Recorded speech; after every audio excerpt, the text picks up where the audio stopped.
Después de las 10 pruebas que Dios permitió para enseñar al pueblo de Israel en el desierto, parecía que la travesía hacia la tierra prometida sería un camino de aprendizaje y fe. Sin embargo, la historia no termina ahí. Lo que siguió fueron 40 largos años de pruebas, luchas, pérdidas y enseñanzas profundas. En esta nueva etapa, veremos cómo cada evento, cada desafío y cada victoria conformaron el camino que finalmente los llevaría a la tierra prometida. Luego de recibir la ley en el Sinaí, Israel avanzó hasta los límites de Canaán. Moisés envió espías a explorar la tierra. Al regresar, 10 de los 12 trajeron un reporte negativo, afirmando que la tierra devora a sus moradores y que allí vivían gigantes, los descendientes de Anak. Solo Josué y Caleb confiaron en que Dios les daría la victoria. El pueblo, aterrorizado, clamó por volver a Egipto y quiso apedrear a Moisés, ignorando las promesas de Dios. Entonces Dios los juzgó. Esa generación no entraría a la tierra prometida, sino que vagaría 40 años, uno por cada día que exploraron Canaán, hasta que todos los incrédulos murieran en el desierto. Fue una ruptura espiritual tremenda. No solo desobedecieron, sino que despreciaron abiertamente el plan de Dios.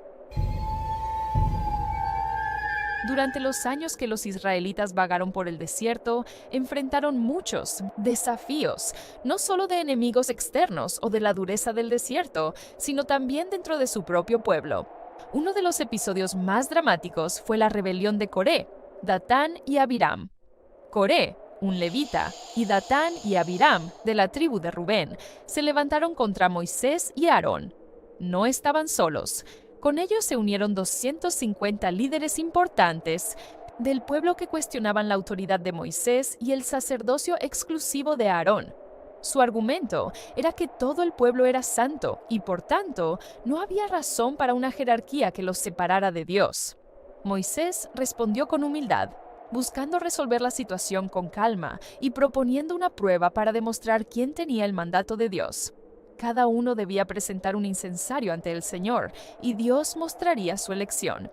Entonces sucedió algo asombroso y aterrador.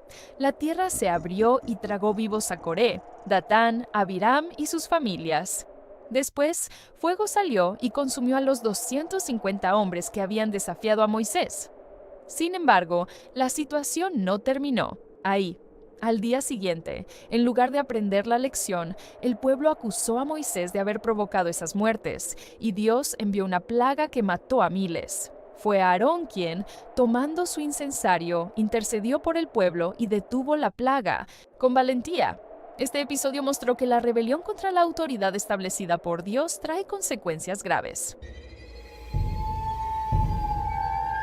Después de la dramática rebelión de Coré y sus seguidores, Dios quiso dejar una señal clara e inconfundible para que nadie dudara jamás de quién había elegido para el sacerdocio.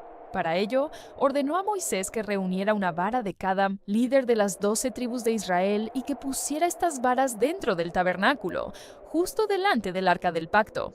Cada vara tenía grabado el nombre del jefe de su tribu. Al día siguiente, cuando Moisés fue a revisar las varas, ocurrió un milagro asombroso. La vara de Aarón, representante de la tribu de Leví y designada para el sacerdocio, había brotado, florecido y dado almendras. Este fenómeno fue una señal poderosa de que Dios había escogido a Aarón y a su descendencia para ser los mediadores entre él y el pueblo. La vara florecida se guardó junto al arca del pacto como un recordatorio permanente de esta verdad. Así, Dios reafirmó el orden establecido y la santidad del sacerdocio, estableciendo un modelo de liderazgo basado en la voluntad y poder divinos. Mientras los israelitas continuaban su travesía por el desierto, Dios les dio leyes muy claras para mantener la santidad y el orden en la comunidad. Una de las más importantes era el descanso del sábado, un día dedicado a Dios en el que no se debía trabajar ni realizar actividades que implicaran esfuerzo. Un día, el pueblo se encontró con un hombre que estaba recogiendo leña en pleno sábado, desobedeciendo esa ley tan significativa. Ante esta transgresión, Moisés y Aarón lo llevaron ante Dios para recibir juicio.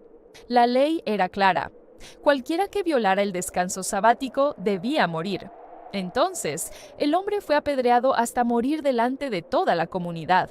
Este evento fue un recordatorio severo para todos los israelitas de la importancia de respetar las leyes de Dios, especialmente aquellas que marcaban su relación especial con Él, como el día de reposo. Esta historia muestra cómo el pueblo debía aprender a vivir bajo la guía y la autoridad divina, respetando sus mandatos, incluso cuando no siempre fueran fáciles de aceptar.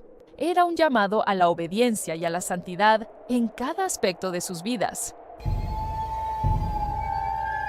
Durante los 40 años de peregrinación por el desierto, Dios no solo cuidó del alimento y el agua para el pueblo de Israel, sino que también proveyó de manera milagrosa para sus necesidades más básicas, como la ropa y el calzado. En un entorno tan árido y difícil, era natural pensar que la ropa y los zapatos del pueblo se desgastarían rápidamente debido a la dureza del terreno y al constante caminar. Sin embargo, Dios hizo un milagro silencioso y constante. La ropa y el calzado de los israelitas no se desgastaron durante todo ese tiempo. Esto fue una señal tangible del cuidado y la provisión divina que acompañaba al pueblo día a día, mostrando que no estaban solos ni abandonados. Este detalle, aunque a menudo pasa desapercibido, habla profundamente del compromiso de Dios con su pueblo. Mientras enfrentaban tantas pruebas, la seguridad de que sus necesidades básicas estaban cubiertas fortalecía su fe y confianza en Él. Este milagro silencioso simboliza la fidelidad inquebrantable de Dios, que sostiene y protege incluso en las circunstancias más difíciles. En los años que los israelitas pasaron en el desierto, la queja y la rebeldía contra Dios y contra Moisés se volvieron frecuentes. En una ocasión, el pueblo habló contra Dios y contra Moisés, expresando su descontento por haberlos sacado de Egipto para morir en el desierto. Esta actitud de ingratitud y falta de fe provocó la ira de Dios. Como consecuencia, Dios envió serpientes ardientes entre el pueblo y muchas personas fueron mordidas y murieron. El miedo y el sufrimiento se extendieron rápidamente y el pueblo, arrepentido, acudió a Moisés pidiéndole que intercediera ante Dios para que quitara esas serpientes. Moisés, obedeciendo a Dios, hizo una serpiente de bronce y la colocó en un asta. La indicación fue clara. Todo aquel que fuera mordido y mirara a la serpiente de bronce sería sanado y viviría. Aunque parecía un remedio sencillo, esta acción simbolizaba la necesidad de mirar a Dios en fe para recibir salvación y vida. Este evento fue una lección poderosa para Israel y para todos los que escuchan esta historia. La rebelión y la desobediencia tienen consecuencias, pero Dios también ofrece un camino de sanación y redención para quienes se vuelven a Él con fe y humildad. Durante su paso por el desierto, los israelitas acamparon en un lugar llamado Baal Peor, donde enfrentaron una grave tentación que puso en peligro su relación con Dios. Allí, algunos hombres del pueblo comenzaron a involucrarse en la idolatría, adorando a Baal, un dios pagano de los moabitas, y se entregaron a la fornicación con mujeres de esas tierras. Este pecado fue una profunda traición a Dios, que había establecido un pacto exclusivo con Israel. Como consecuencia, la ira divina se manifestó en una plaga que empezó a matar a muchos israelitas. La situación se volvió tan grave que Moisés ordenó a los líderes que tomaran medidas para detener esta corrupción dentro del campamento. Un hombre llamado Finés mostró un acto valiente y decisivo. Al ver que un israelita y una mujer moabita desobedecían las leyes de Dios, intervino con firmeza para detener esa conducta pecaminosa, deteniendo así la plaga que estaba acabando con el pueblo. Este episodio muestra cómo la idolatría y la inmoralidad pueden destruir la comunión con Dios y traer consecuencias terribles, pero también revela la importancia del arrepentimiento y la fidelidad para restaurar la relación con Él.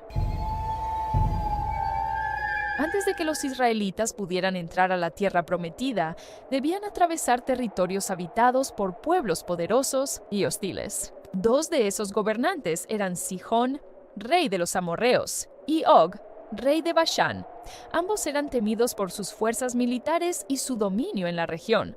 Cuando Israel solicitó pasar pacíficamente por sus tierras, Sihón no solo negó el paso, sino que reunió a su ejército para atacar a los israelitas. Sin embargo, con la guía y la intervención de Dios, el ejército de Israel derrotó a Sihón y tomaron control de su territorio. Esto fue un golpe significativo porque representaba la primera gran resistencia seria en el camino hacia Canaán. Poco tiempo después, se enfrentaron a Og, rey de Bashán, un gigante y líder formidable. La batalla contra Og fue otra prueba difícil, pero nuevamente Israel salió victorioso gracias a la dirección divina. La derrota de Og abrió aún más las puertas para que Israel se estableciera en la tierra prometida. Estas victorias no fueron solo militares, sino también espirituales. Mostraron al pueblo que la fidelidad a Dios y la obediencia a sus mandatos eran fundamentales para superar obstáculos. Además, las conquistas de Sihón y Og marcaron un antes y un después en la marcha hacia Canaán, ya que establecieron territorios bajo control israelita que servirían de base para la futura ocupación. Este periodo preparó al pueblo para el desafío mayor de la conquista de Jericó y otras ciudades cananeas, dándoles confianza en que Dios peleaba por ellos y los protegería en las batallas venideras. El tiempo que los israelitas vagaron por el desierto, uno de los episodios más sorprendentes involucró a un profeta pagano llamado Balaam. Balak, rey de Moab, temía el creciente poder de Israel y decidió enviar mensajeros para que Balaam maldijera al pueblo, esperando así detener su avance. Balaam emprendió el viaje, montado en su burra, pero en el camino ocurrió algo extraordinario. La burra vio a un ángel del Señor bloqueando el paso, aunque Balaam no lo percibió. La burra, intentando evitar al ángel, se detuvo y se apartó, y finalmente habló con Balaam para advertirle del peligro, algo imposible para un animal. Al darse cuenta de la presencia del ángel y de la voluntad de Dios, Balaam comprendió que no podría maldecir al pueblo de Israel, porque Dios los había bendecido. En lugar de maldecirlos, Balaam pronunció profecías de bendición y prosperidad sobre Israel, lo que frustró los planes de Balac. Este episodio muestra que, aunque algunos traten de oponerse al propósito divino, la voluntad de Dios prevalece. Además, la historia de Balaam y su burra es un recordatorio de que Dios puede usar medios inesperados para comunicar su mensaje y proteger a su pueblo. Durante los 40 años en el desierto, Miriam y Aarón, los hermanos de Moisés, fueron figuras clave en el liderazgo de Israel. Miriam, reconocida por su papel como profetisa y líder entre las mujeres, murió en el desierto de Tiberíades. Su muerte fue sentida profundamente por el pueblo, y desde entonces no hubo agua hasta que se resolvió este momento de duelo. Aarón, el sumo sacerdote, también murió antes de que el pueblo entrara a la tierra prometida. Su fallecimiento ocurrió en el monte Hor, donde Moisés le ayudó a quitarse las vestiduras sacerdotales y las pasó a su hijo Eleazar, asegurando así la continuidad del sacerdocio. La muerte de Aarón marcó el fin de una era en el liderazgo espiritual de Israel. Finalmente, Moisés, el gran líder que guió al pueblo desde Egipto, murió en el monte Nebo, desde donde pudo ver la tierra prometida, aunque sin poder entrar en ella. Su muerte cerró un ciclo importante en la historia de Israel. Después de él, Josué tomó el liderazgo para guiar al pueblo a la conquista de Canaán. Antes de morir, Moisés pronunció un discurso final que se encuentra en el libro de Deuteronomio. Este mensaje fue un resumen de la ley, un llamado a la fidelidad y obediencia a Dios, y una exhortación a amar y seguir al Señor con todo el corazón. Moisés recordó al pueblo las experiencias vividas en el desierto, las bendiciones que Dios les había prometido si obedecían y las consecuencias de la desobediencia. También les instó a enseñar estas palabras a las futuras generaciones para que mantuvieran viva la alianza con Dios. Este discurso fue fundamental para preparar al pueblo para la nueva etapa que comenzaría al entrar en la tierra prometida. Moisés les dejó un legado de fe, esperanza y compromiso con Dios que debía guiar cada paso que dieran.